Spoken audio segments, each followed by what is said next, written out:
विद्यार्थियों, राजस क्लासेज में आपका स्वागत है। ये क्लास 10th जिसमें हम सोशल स्टडी के फर्स्ट चैप्टर यूरोप में राष्ट्रवाद के बारे में चर्चा करेंगे। ठीक है, यूरोप में राष्ट्रवाद, इसके बारे में चर्चा करेंगे। ठीक है, तो यूरोप महाद्वीप में हमने पिछली कक्षाओं में पढ़ा है, 9th की जो क्लास थी हमारी, उसमें हमने पढ़ा था फ्रांसीसी क्रांति के बाद में फ्रांसीसी क्रांति के बारे में, और रूस के शासक जार निकोल्स द्वितीय के बारे में पढ़ा था। उसके बाद हमने चारावाहों के बारे में भी जानकारियां हासिल की थी। तो उस स्तर से हम थोड़ा बढ़कर हम यहाँ यूरोप में जो राष्ट्रवादी घटनाएं थी या राष्ट्रवादी जो क्रांतियाँ थीं उनके बारे में हम यहाँ चर्चा करेंगे। तो शुरू करने से पहले मैं आपसे अनुरोध करूंगा कि आप, अगर आपने ये चैनल सब्सक्राइब नहीं किया तो इसे आप सब्सक्राइब किए, ताकि जो भी आपके लिए जो वीडियो बनाए जाए, जो क्लास नई क्लास चालू हो, उसकी सूचना आपको लगे। ठीक है, तो हम यूरोप में राष्ट्रवाद की जो चर्चा है, इसकी शुरुआत यूरोप के एक कलाकार के से शुरू करते हैं, कलाकार की कलाकृति के साथ से शुरू करते हैं, जिनका नाम था फ्रेडरिक सारियू। ठीक है, क्या था विद्यार्थियों? फ्रेडरिक सारियू, जो कि यूरोप के एक चित्रकार थे। ठीक है, इन्होंने 1848 में अपनी एक कलाकृति का प्रदर्शन किया और 4 चित्रों की एक श्रृंखला बनाई। फ्रेडरिक सारियू ने 1848 में अपने कलाकृति का प्रदर्शन करते हुए यूरोप की जो स्थिति थी, यूरोप महाद्वीप की, उस स्थिति पर आधारित 4 चित्रों की श्रृंखला बनाई। ठीक है, अब वो 4 चित्रों की जो श्रृंखला थी वो क्या थी कि उसमें पहला जो चित्र था उसमें दिखाया गया था कि यूरोप और अमेरिका, यूरोप महाद्वीप में जो फर्स्ट पिक्चर जो थी इनकी, प्रथम जो चित्र था, उसमें यूरोप, अमेरिका यानी यूरोप महाद्वीप और अमेरिका महाद्वीप, और यहाँ इन महाद्वीपों में जो देश थे उनके सामाजिक वर्गों के बारे में उन्होंने चित्रण किया था पहले चित्र में।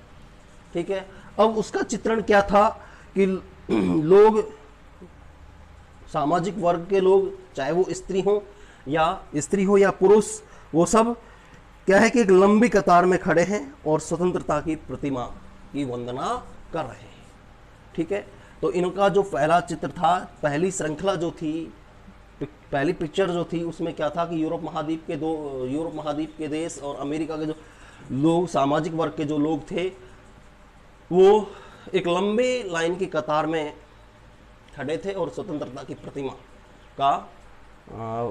की वंदना कर रहे थे। हमने पिछली कक्षा में भी देखा था कि फ्रांस में जो क्रांति हुई थी, वहां स्वतंत्रता का मूर्त रूप एक महिला को दिखाया गया था। याद है आपको? इसको दिखाया गया था, एक महिला को, यानी फ्रांस की जो स्वतंत्रता थी उसका मूर्त रूप एक महिला को दिया गया था। तो उसी तरह फ्रेडरिक सारियू ने भी एक चित्र बनाया और उस चित्र में इन लोगों को एक लंबी कतार में खड़ा हुआ देखकर स्वतंत्रता की प्रतिमा की वंदना करते हुए दिखाया गया, जिसके एक हाथ में क्या था, उस प्रतिमा के हाथ में एक कागज की आकृति बनाई गई थी, जिसका अर्थ था कि ये इन लोगों के लिए कानूनी व्यवस्था जो बनाई गई है उसका ब्यौरा देती है, घोषणा पत्र दिखाती है। ठीक है, दूसरा चित्र जो था वो क्या था कि इसमें कि कुछ अवशेष को दिखाया गया था। दूसरी जो चित्र श्रृंखला थी,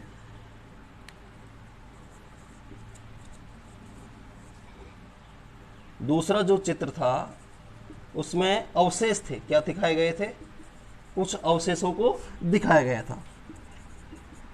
ठीक है, जो ये दर्शाता था कि फ्रांस और इन पश्चिमी देशों में, हम ये कह सकते हैं कि पश्चिमी देशों में कुछ जगह ऐसे हैं जहां निरंकुशी ताकतों के अवशेष बचे हुए हैं। जो दूसरा चित्र था वो ये क्या दर्शाता था कि पश्चिमी देशों में कुछ देशों में अवशेष या कुछ देशों में अभी भी निरंकुशी शासन है, जो एक अवशेष के रूप में दिखाए गए थे।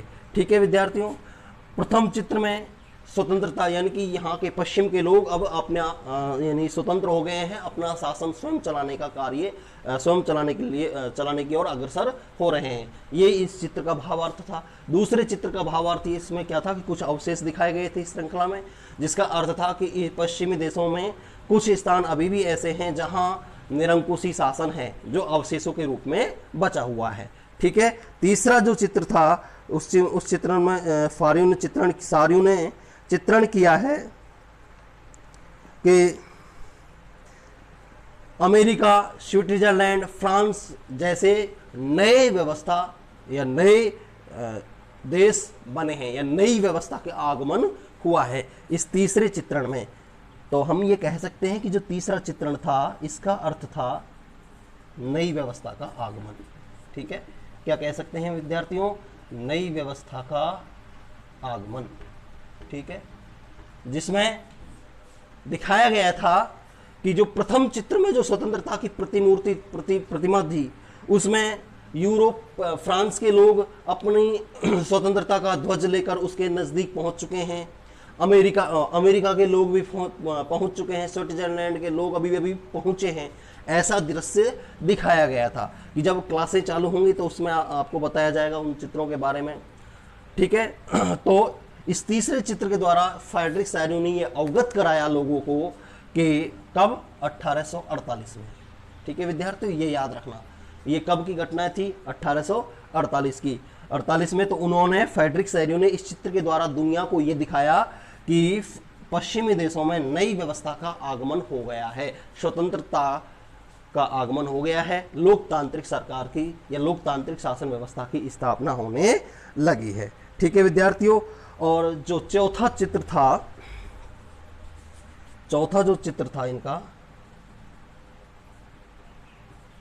ठीक है, उसमें दिखाया गया कि स्वर्ग से ईसा मसीह, संत, यानी जो ऐसे लोग हैं वो इस दृश्य को देख रहे हैं। कौन से दृश्य को? बाकी इन तीन चित्रों के दृश्य को देख रहे हैं और इन लोगों को इन नई व्यवस्थाओं की बधाइयां दे रहे हैं। ठीक है, चौथा जो चित्रण था उसमें दिखाया गया था कि स्वर्ग से जो इन लोगों की जो यहाँ आस्था थी, वो आस्था इस व्यवस्था का दर्शन कर रही है और नए इन लोगों को इसकी बधाई दे रही है। तो ये थी फ्रेडरिक सैरियो की चित्र श्रृंखला, जो कि 1848 में उन्होंने बनाई थी। और उन्होंने इस पूरी चित्र श्रृंखला ने यूरोप के राष्ट्रवाद की पूरी व्यवस्था को दर्शाया है कि वहाँ राजतंत्र का पतन होकर लोगों ने अपने अधिकारों के लिए लड़ाई लड़ी और स्वतंत्रता की स्थापना की। कुछ देश अभी भी ऐसे बचे हुए हैं जहां निरंकुश शासन है, जो कि अवशेष के रूप में दिखाए गए थे उन्होंने। कुछ देशों में ये व्यवस्था, निरंकुश शासन व्यवस्था समाप्त हो चुकी है और नई व्यवस्था की स्थापना हो चुकी है, जो उन्होंने नई व्यवस्था के आगमन के रूप में दिखाया गया था। चौथा जो चित्र था वो ये दर्शाता था कि स्वर्ग से इन देशों की जो आस्था जिन लोगों में थी या जिस धर्म में जो आस्था थी, उस धर्म से संबंधित लोग उनको बधाइयां दे रहे हैं कि इस नई व्यवस्था की स्थापना के उपलक्ष्य में। ठीक है विद्यार्थियों, और तो इस फ्रेडरिक सैरियो का इस कलाकृति का प्रभाव ये पड़ा कि इन्होंने यूरोप में जो घटनाएं घटी उनको सबसे पहले पायदान पर रखते हुए लोगों को सीखने का अवसर प्रदान करने के लिए या लोगों को बताने के लिए इसका उपयोग किया था। ठीक है विद्यार्थियों, आज की इस क्लास में इतना ही। अगली क्लास में हम फ्रांस में जो राष्ट्रवादी क्रांतियां हुई हैं उनका विस्तार से चर्चा करेंगे। आज की इस क्लास में केवल चर्चाएं थी, परिचय था इस लेसन से संबंधित और फेडरिसारियो से संबंधित। उम्मीद है कि आपको ये बहुत अच्छी तरह समझ में आ गया होगा और इस टॉपिक से संबंधित क्वेश्चन बोर्ड क्लास में 1 या 2 नंबर का पूछा जाता है। इस पूरे घटनाक्रम को मैं आपको बता देता हूँ। इस पूरे फेडरिसारियो ने जो ये चित्रण किया है ये कल्पनादर्श मात्र था। कैसा था? केवल कल्पना थी, कल्पनादर्श था, इसलिए इसे यूरोप में कहा गया यूटोपिया। क्या कहा गया विद्यार्थियों? यूटोपिया कहा गया, जिसका अर्थ होता है कल्पनादर्श। क्या होता है? कल्पनादर्श।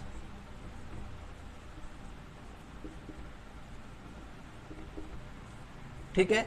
इस फेडरिसारियो की जो विवरण है, जो कलाकृति थी वो कैसी थी? कल्पनादर्श थी। इसे यूरोप में यूटोपिया कहा गया है। बोर्ड क्लासों में कई बार इस यूटोपिया के बारे में पूछा गया है कि यूटोपिया क्या है।